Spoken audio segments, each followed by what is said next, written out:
again today. For today we have Glory and Shame, American Writers on British Soil, notably James Fennimore Cooper's Homeward Bound and C. Edward Leicester's The Glory and the Shame of England, with its condemnation of exploitation of enslaved labor. And with that, I'll give it over to our fabulous presenter today, Richard MacMaster. Thank you.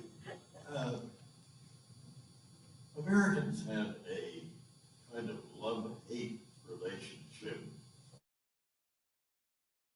in the 19th century, and I'm going to be looking at three individual writers, three who are pretty well, two who are familiar to you, and one perhaps not so familiar, who represented really three different viewpoints. Washington Irving, as a long-time resident of England, wrote in a number of his later books a very enthusiastic, very affectionate picture of English genteel life. James Fennimore Cooper had a more ambivalent attitude, that he deplored the fact that so much of government, so much of the institutions of the nation were in the hands of hereditary aristocracy, that he found this offensive to an American viewpoint. But on the other hand, he liked very much the idea of a natural aristocracy and considered himself an aristocrat. So there are a number of areas in which, yes, he's critical, but then in many other areas, he's much more critical of the United States. And finally, the last one is Charles Edwards Leicester, somebody nobody's ever heard of, all right, who in 1840 spent time in England as a delegate to the world's anti-slavery convention. He was an American abolitionist, and he then stayed in England, and what his observations were of the situation of the poor and of working people gave him the stuff of a very vituperative book about the shame, the glory, and the shame of England. So,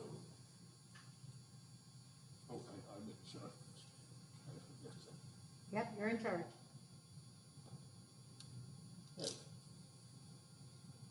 Washington Irving, as you may know, came from a family of merchants in New York City. Both his parents were immigrants from Britain, but in the pre-revolutionary time. And after the War of 1812, he went to England in order to repair business connections for the family firm. But he remained there for 17 years.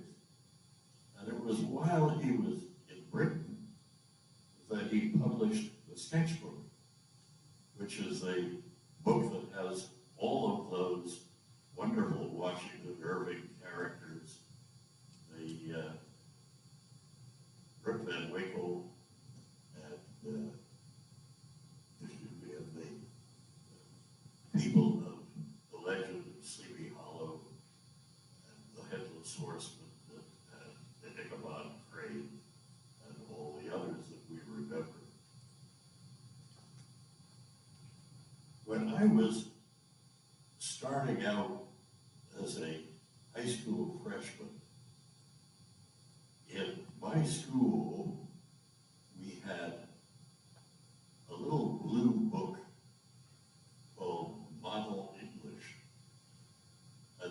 author of Model English was convinced that Washington Irving had written the purest and most perfect English prose of anyone you could name. And so we learned to write our composition classes were to imitate Washington Irving. So we would read a paragraph about Christmas in Bracebridge Hall in England.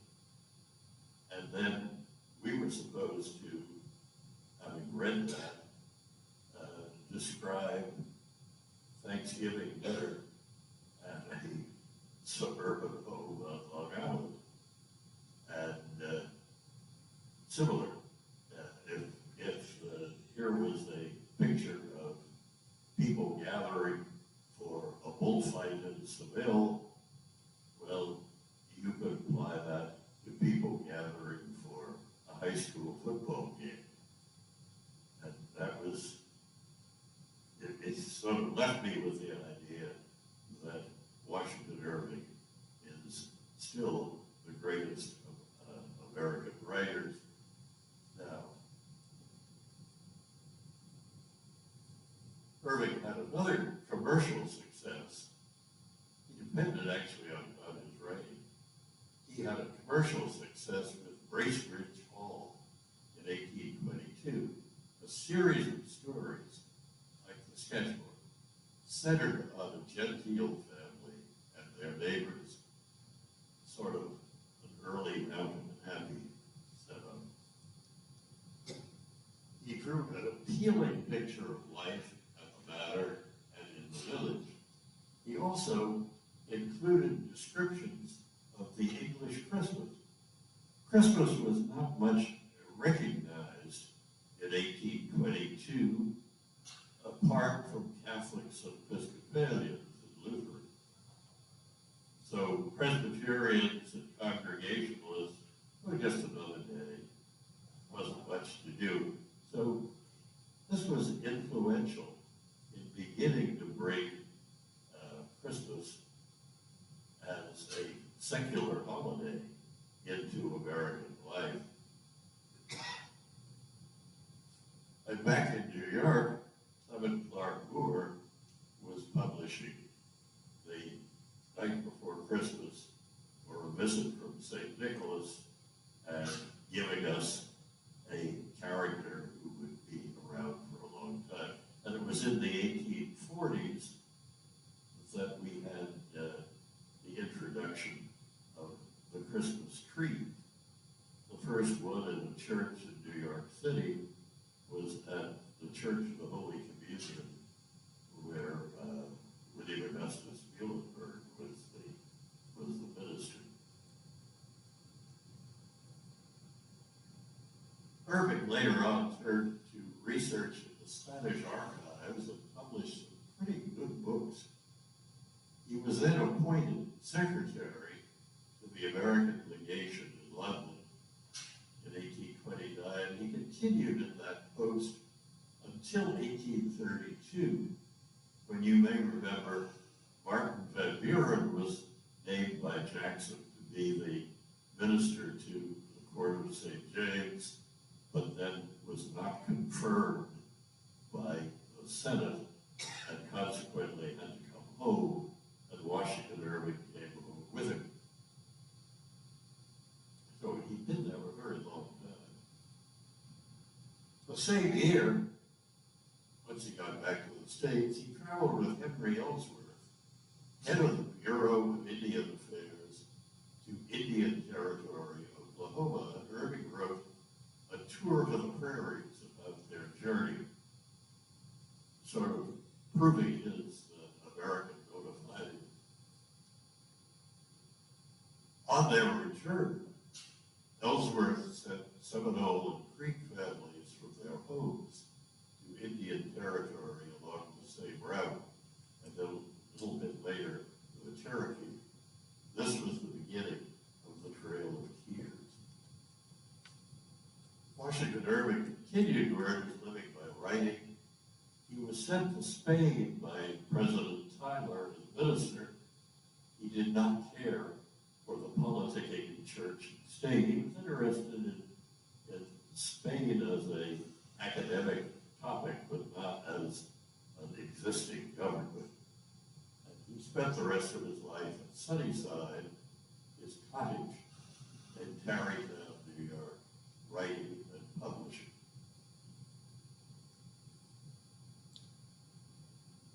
Fennimore Cooper thought Irving more European than American, but Cooper took his family to Europe and in 1829 provided a European education for his children, much better, he said, than anything he could obtain in this country, and incidentally to copyright his books in their British and French editions. So he wrote about Daddy Bumpo and the pioneers in his house in Paris. Cooper's return to New York in 1835. He published Homeward Bound and A Home As Found in the same year. If you read The Last of the Mohicans or any of the Leatherstocking stories and found Cooper really a compelling writer, these two books are deadly dull. They are, he tried to work into Homeward Bound a fairly elaborate adventure story about being captured, or at least threatened, after a ship runs aground by Arabs on the coast of Africa, and finally getting off, and a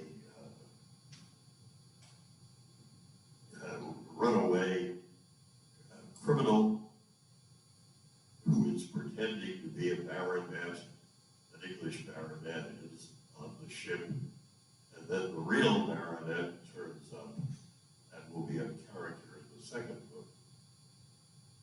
Well, one of the things that Cooper does in these two books is he has almost interminable speeches that no one could possibly have delivered in ordinary conversation. So also Cooper and his own family are thinly disguised as the protagonists, John Effingham and grown children John and Eve. The Effinghams are offended by the American tendency to put a dollar value on everything, and by the efforts of newly rich New Yorkers to claim a place in society. In Homeward Bound, there is an American character who's a kind of a comic relief, whose name is Steadfast Dodge, and he comes from the growing and promising town of Dodge, which at the moment has 18 inhabitants. And he is given to such observations as that after viewing the pictures in the Louvre in Paris, he is convinced that there is a gifted young man in Dodgeopolis who just recently painted a sign for his emporium, who is fully as talented as any of these European artists who are in the museum.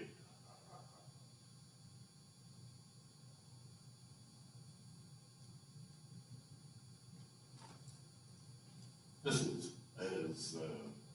Wall Street at about the time that the characters in Homeward Bound and Homes Found visited. And there's a couple of bits of dialogue. What are all these people running after so intently? Dollars, I believe. And then the observation by the father, money has got to be so completely the end of life that few think of it as a means. All principles are swallowed up in the absorbing desire for gain. And this is the daughter. I expected to see a Capitol in New York, and in this I have been grievously disappointed. Instead of finding the tastes, home, conveniences, architecture, streets, churches, shops, and society of a capital, I found a huge expansion of commonplace things, a commercial town, and the most mixed and least regulated society I have ever met with. And on the other hand, Eve is quoted in the earlier book as saying that she believed London was the finest town in all of Christendom, and its society was as polished and informed as anywhere could wish.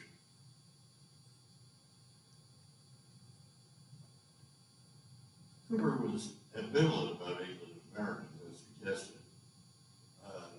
Grace Van Cortlandt is one of the characters of the book that we meet in New York. Grace loved her country like a friend. Eve Effingham was more discriminating from necessity, her tastes having been formed in a higher school. In other words, Grace had never been outside the United States and didn't know anything to compare it with. Eve, having spent years now in Europe, is able to look at her country and say, doesn't quite measure up. The characters in Home is Found then proceed to Cooper's own birthplace, Cooperstown, New York, here called Templeton. And the small pictures there are of the house that his father built and that he greatly improved. It was virtually a ruin when Cooper actually himself moved there at the time that he wrote this. And he was really rebuilding it in a kind of English country house style. And it's, of course, still there. Before I leave Cooper, Cooper comes across in these two books as a terrible snob. He pictures his life at Cooperstown, Templeton, in the book, as essentially lording it over the people who live there. They are not his tenants, but they might as well be, that he blocks their efforts to make a change in the local church building. And equally, he is battling them, and actually the real Fennimore Cooper was, battling them about land that apparently his father had allowed to them as common property, and he is insisting, no, my father left it to be.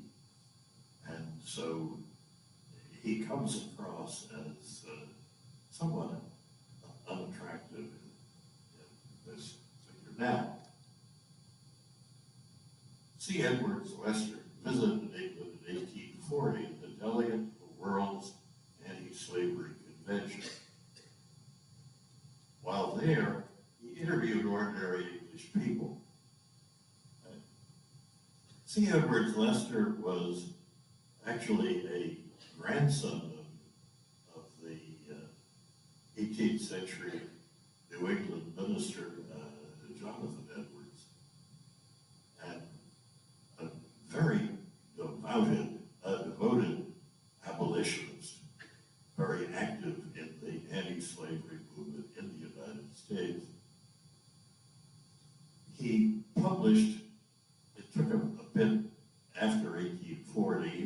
stayed in England quite a while. This book is published in 1842, and in it, he has a long description of the anti-slavery convention. And I just want to pull a couple of highlights of things that he describes there. One was, and you may have heard of this because it's been mentioned in various things recently, that there were a number of women who were delegates authorized by the New England Anti-Slavery Society. When they came to be seated, there was a large objection that they should not be accepted as delegates, and because they were women. And as Lester tells the story, and he's actually recording it in his diary, there were 15 to 20 people on their feet at any moment, all screaming for attention and wanting to make comments on this. One of the decisions that was made was that, yes, these ladies were official delegates from their American society, but we had to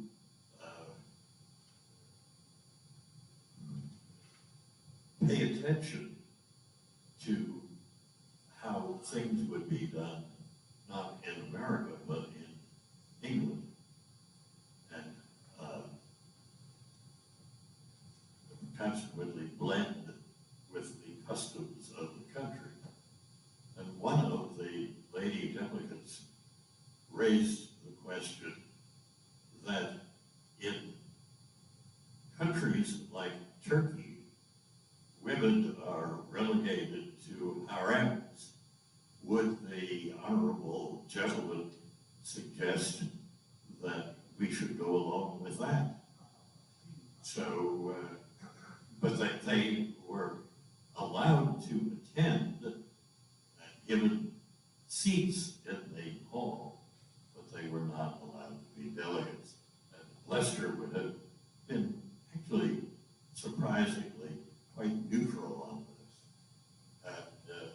And the other one was he records at some length a talk by Daniel O'Connell, who at that moment was considered the great liberator in Ireland, and who was pushing for the end of the union with Great Britain, that is to say, for home rule, and who had an enormous following in the United States at the same time. And the anti-slavery convention suggested that because of his influence in the United States, and because he was a dedicated anti-slavery man himself, that O'Connell should appeal to the Irish in America to join with the abolitionists. And that he did, and that turned out to be a total failure, that he got no support, or the abolitionists got no support. All right, well, Lester was startled by what he saw in England. He talked to ordinary people, and then he investigated the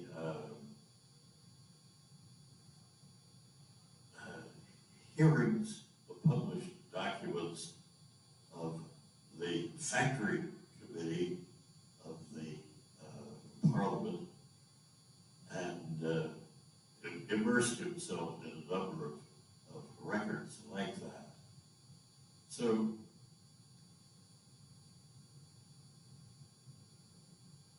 when he published his book in 1842, the result was an expose of an oppressive system.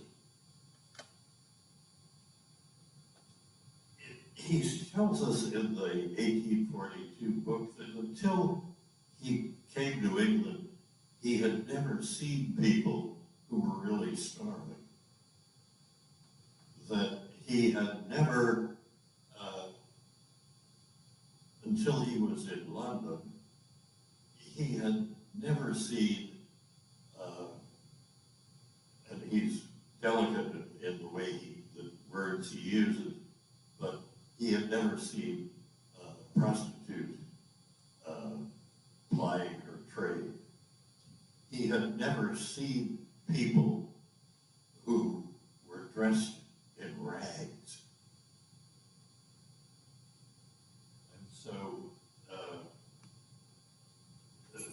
this shocked him, and it led him to dig considerably deeper into the evidence, and there was a lot of evidence that he was able to pull out that had been testimony to the parliamentary committee. They had been concerned that there had been a series of laws passed by Parliament limiting the number of hours that anyone under 18 could work. Initially, it had been anyone under 12, and they raised the upper level where it would reach, and they were to be limited to 12 hours a day. But it turned out, by testimony taken in Manchester from a whole slew of very young teenagers, that they were required to work 17 hours a day. And the very small children had a job of keeping the textile machinery clean. And that required them to crawl under the machines while they were in operation, and to take away any of the fluff or whatever you call it, that would be from the spinning. So here was he found evidence of what he had heard and seen, and he's full of stories where he individually talked with people. He met a little boy, this was in Manchester, he met a little boy and a much smaller girl who was barely able to walk. And they were both coming from working in a cotton mill, and the little girl was barely able to walk because she was so exhausted. And they tell him the story, and they bring him home, and their mother explains that because her husband had died several years ago, that everybody in the family has to work in the mill, and they are paid so little that each child's work is absolutely essential to their being able to eat. And Lester also learns about two other things which he will talk about at great length in his 1842 book, and that is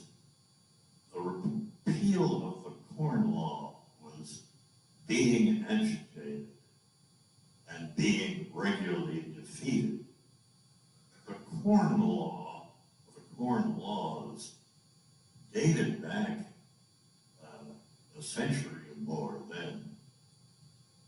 And they were designed to protect the interests of the great landowners, because except when they were amended because of a famine in the country, they put a prohibitive tariff on any kind of imported grain, with the result that bread, just ordinary common bread, or any kind of wheat product, was extremely expensive, and the burden fell on poor people who, he calculated, spent more than 50% of their total earnings on just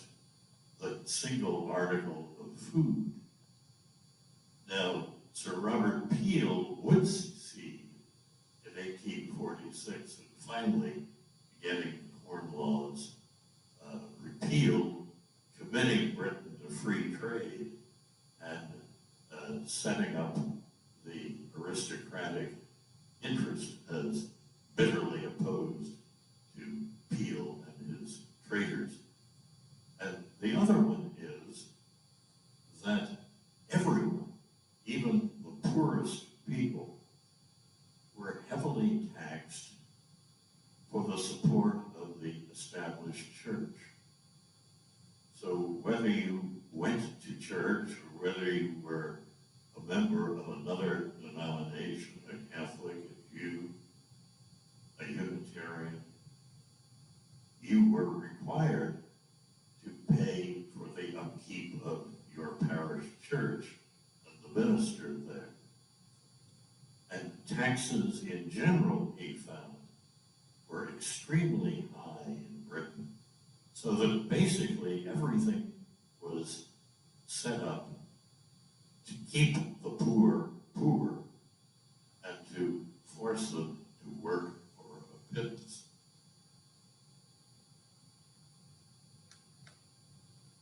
So here, two comments from the 1842 book. The pleasure of visiting our fatherland, of wandering among its venerable monuments, and he was greatly impressed by things like Westminster Abbey. He's been page after page telling you about the wonders of Westminster Abbey, of the illustrious writers who are buried there and who are treasure of all of us. Of conversing with its illustrious men was all sadly marred by the sight of the misery, ignorance, oppression, and want I met on every side. And he says, and this of course from an abolitionist, I would sooner see the children of my love born to the heritage of Southern slavery than subjected to the blighting bondage of the poor English operative's life. And that was his conclusion. If I've got a minute, I'm going to take a short passage. Are we over time? No. I was going to hold it for you. Oh, thank you. I was going to take a short passage from the second edition of this book that he brought out 24 years later, when this was still largely true. And this is his.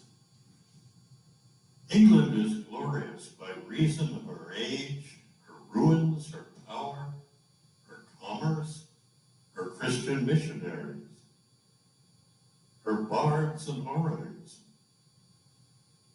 But we cannot admire the spirit of that policy which, in giving the nation power and consideration abroad, leaves it weakened and wretched at home, which in providing the rest of the world with the elegancies and luxuries of civilized life, leaves the crowded masses of its own poor in ignorance and starvation, which in its efforts to keep up the nation's outward pomp and display, takes no heed of its sickness and suffering within.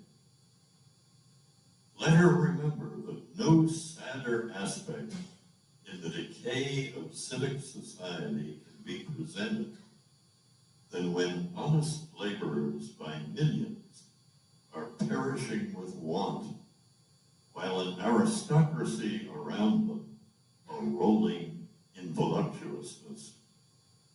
That while the great middle class of her citizens are clamorous for their political rights, the lower classes at the same time are clamorous for bread.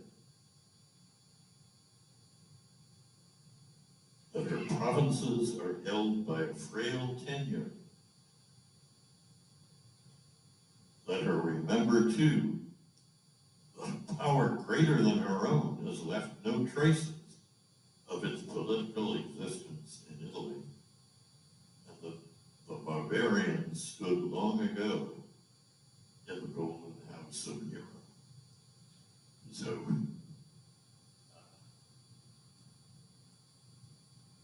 this was written in 1866,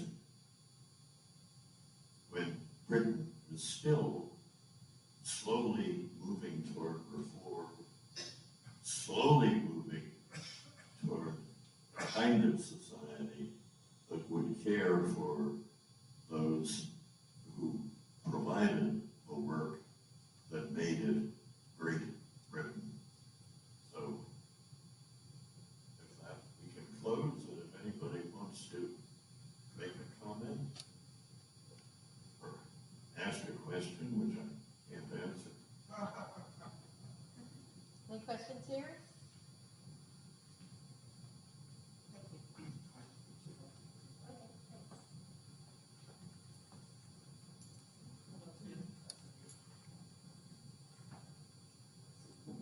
Was this about the same time as Dickens was writing about English society, or did he come later? No, they were exact contemporaries. When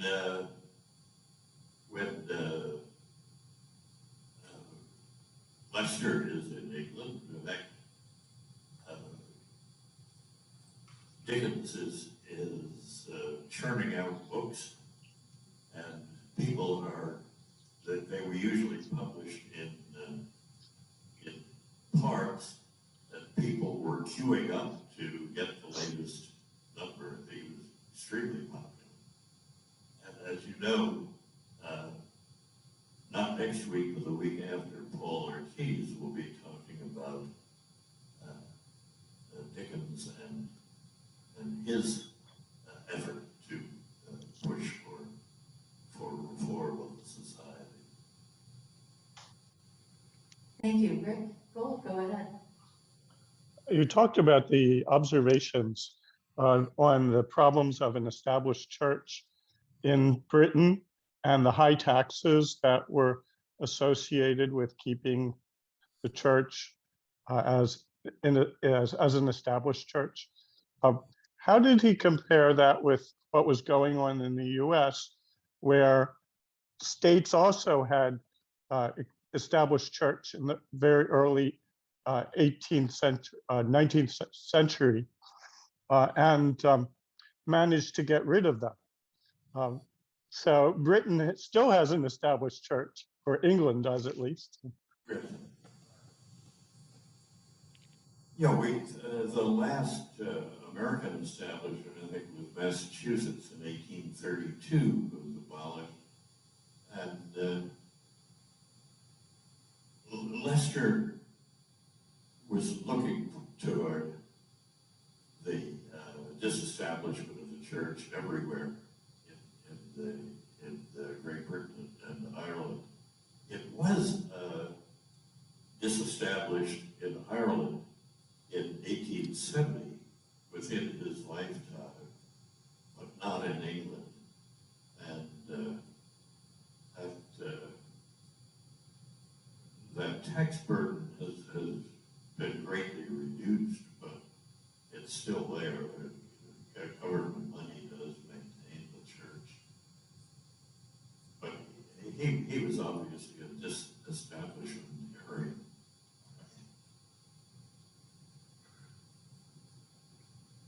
Any other questions from our Oak Room? Okay. Yes, thank you again, Richard, for a wonderful lecture. Always enlightening, always surprising, especially when we take the perspectives that you took today. Giving the views of iconic writers and some who are certainly not, but had important things to say. I'm curious, the descriptions that's in Lester's novels or his writings of the British aristocracy, would it be too far away to think that the American South, American Southern aristocracy, which MacLean says was the richest aristocracy in the world, was not using British aristocracy as a model?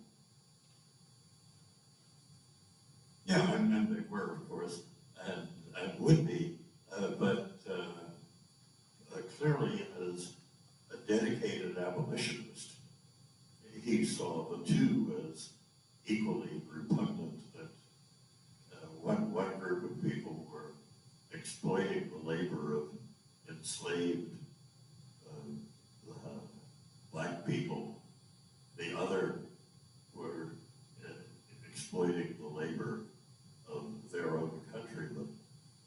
But in both cases, he was opposed to, would change the society completely, obviously, if he had the chance.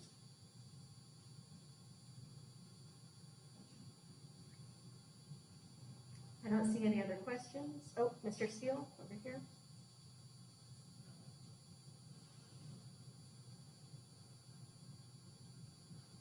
I believe that slavery was abolished in England in the 1830s. Is that right?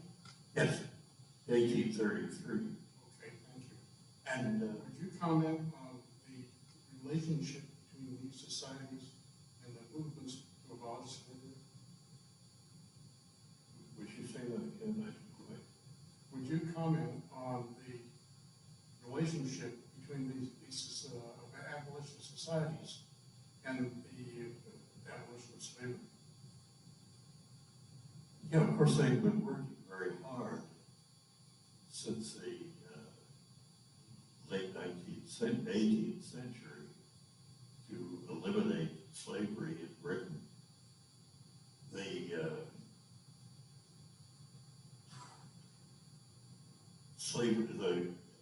end of the slave trade, pushed by Wilberforce, had finally come in 1807.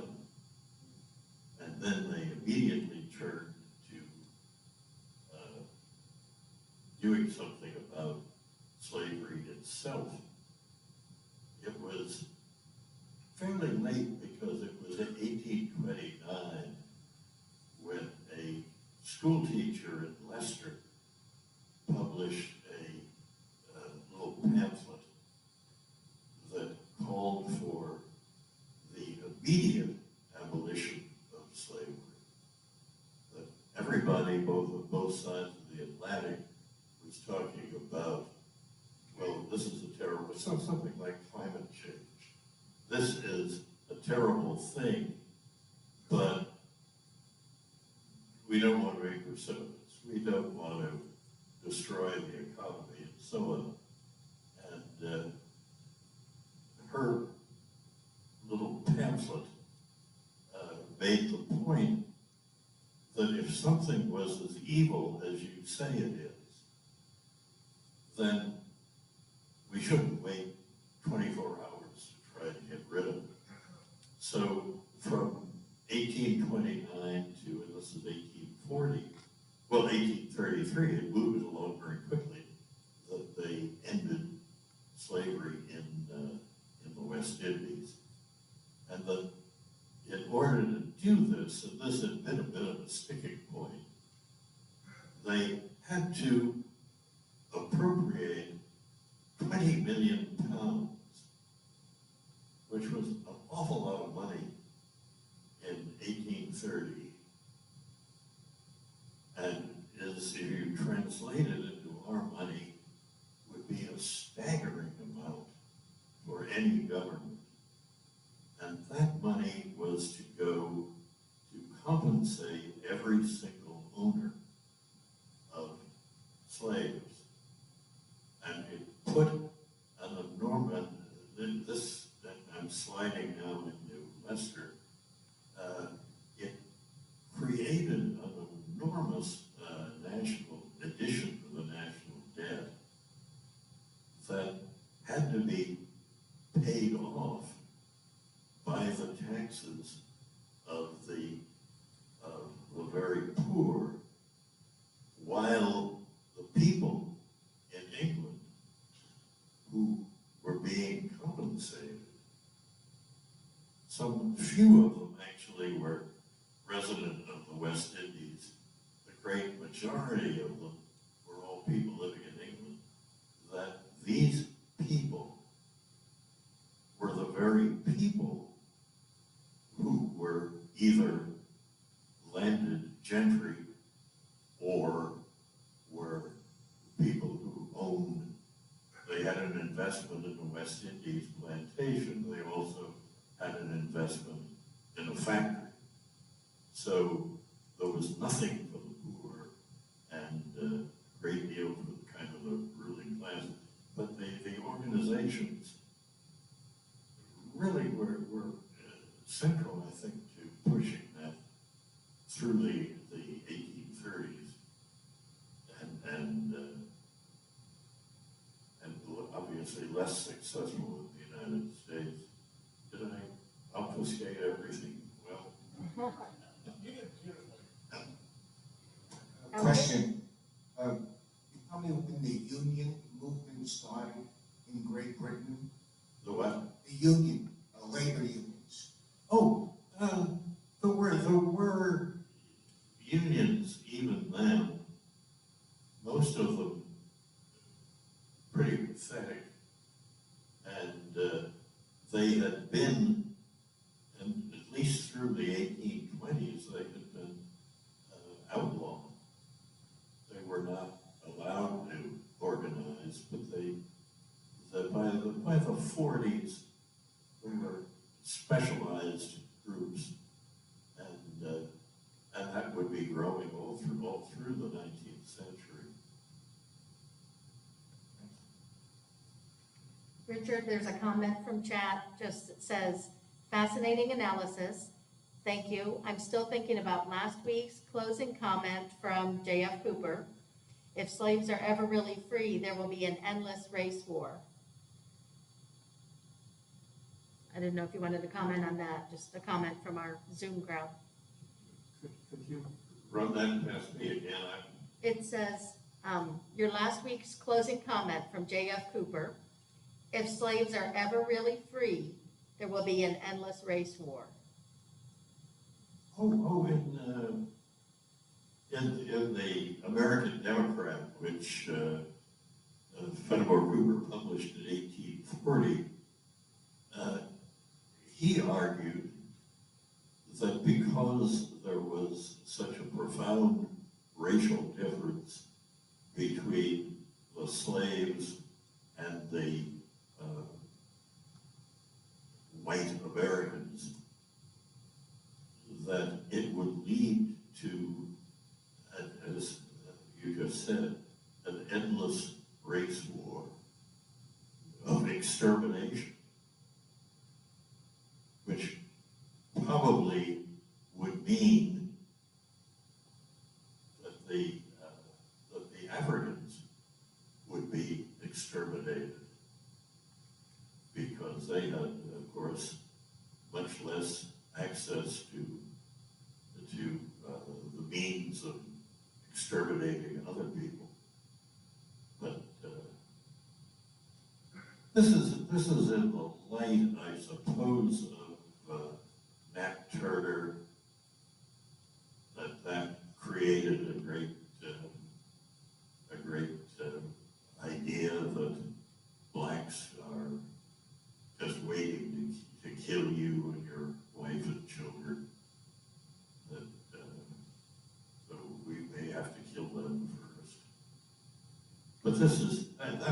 much, you know, that was very much his opinion. And he had been a colonizationist, so he had the idea that the solution would be simply to put everybody on boats and send them back to Africa. But that's like something like the people who think that every undocumented immigrant can be immediately deported. Well, yes, but no. To follow that comment, I see, one moment, Don. To follow that, the Zoom participant said, I see that in our history and in information from several of our other current ILRs. Richard, I don't know if you're watching our Legacies of Violence series on Zoom. And it says, I wonder if the increasing resistance from those who fear this increasing freedom is part of voter suppression, etc. Yes. Yeah, I agree with that. Richard, Go ahead, Don. can you hear me? Yeah. Richard, thank you for that wonderful presentation. I have a question, please. Could you comment on the nature of slavery in England per se? In other words, did they have African slaves in England, or was it primarily the slave trade? I recently read that the great composer George Friedrich Handel is being severely criticized because it's been discovered that he made major investments in a slave trade company. Yeah, there were no slaves in England after the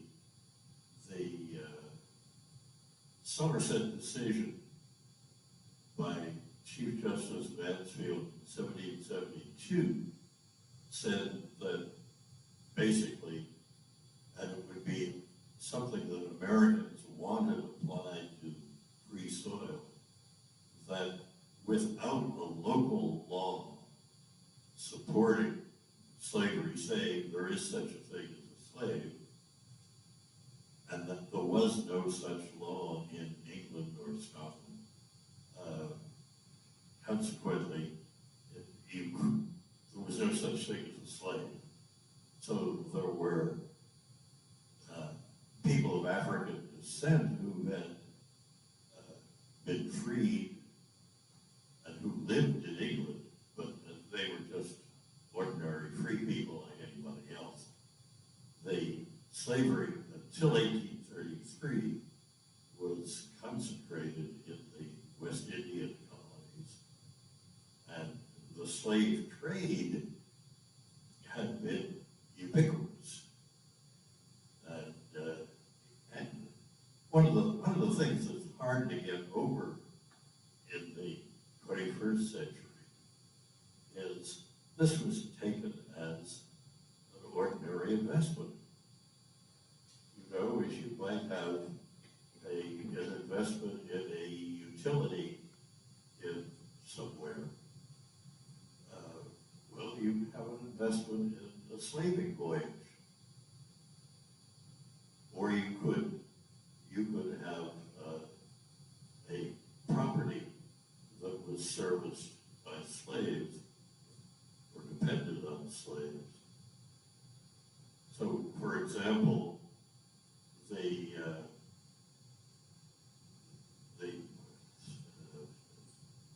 trying to think of its proper name, the Society of the Roshan of Christian Knowledge is one, and the other one is, what's it called? It's the Venerable Society, but I can't think what its proper name is. There was a mission society that they owned sugar plantations in Barbados and had no problem with until about 1830 when they said, wait a minute, this is, and of course in the 21st century, the society has apologized that they ever depended, that missionaries would be sent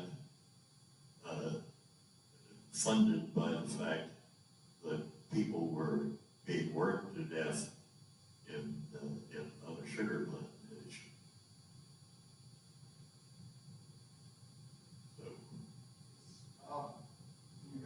Yes, go ahead. Yeah, about the abolition of slavery in the West Indies, it's my understanding that this caused quite an influx of West Indians to Britain, large numbers. The abolitionist societies welcomed them and wanted to come. Many of them as a way of taking up the slack of those people leaving plantations in large numbers because they were free. They didn't want to stay where they were, and so many of them asked to go to Britain, and that they were there less than a generation and were experiencing such discrimination that the societies then got back to Africa movement or the American Civil War. I just read that recently, some material from Britain. The recent scholarly work has looked at that issue, the fact that African slaves were not particularly in large numbers welcomed to Britain. And I don't know what that's talking about. The end of slavery in 1833, 1834 was accompanied by what was supposed to be an apprenticeship program that would kind of transition you from being a slave to being a hired worker. And it's somewhat like what happened in the United States after the Civil War. It basically meant that what we want you to do is stay on the very same plantation, doing the very same things you did as a slave, and you will get a very small wage for doing it. There was nothing in the bill to provide any kind of aid for the people who were free. All of that enormous amount of money was going to the people who had owned them to compensate them for losing their slaves. So people remained very poor and dependent, and that suited everybody, certainly everybody in the West India interest in Parliament. I understand that many of them moved from plantations to the cities, so much so that they had to import workers from in India, the untouchables, and people from Indonesia, the Dutch traders, slave traders, were very anxious to accommodate the need for cheap labor. Yeah, they did that very quickly. Yes. Very, very soon after emancipation, there was a movement to bring in people who would be totally docile and virtual slaves. Well, You want to give us a little taste of what's coming next week, Richard? next week is flipping the coin there. Next week is for a whole lot of British, very popular British writers writing about my experience in the United States. And they were generally very critical of American institutions. And we'll see why. And the last of them is, well, not the, I have more of them published after that, but the one that I'm ending with is Charles Dickens' Martin Chuzzlewit, a very complicated, very long novel, but it has a thread running through it where Martin Chuzzlewit goes to America to recoup his fortune. And what does he see there? And it gives Dickens an opportunity to talk about American institutions, especially the American media, and in investments in towns and whatnot, and to do it in a very, very funny way. So I look forward to, Dickens did a lot of tours, reading from his own books. I look forward to trying to be Charles Dickens myself next week and reading a couple of these scenes from his books. Well, as always, we thank you, Richard, for all of your time and research and insights. Thank you. Thank you. All right, come on back next week. Stay well.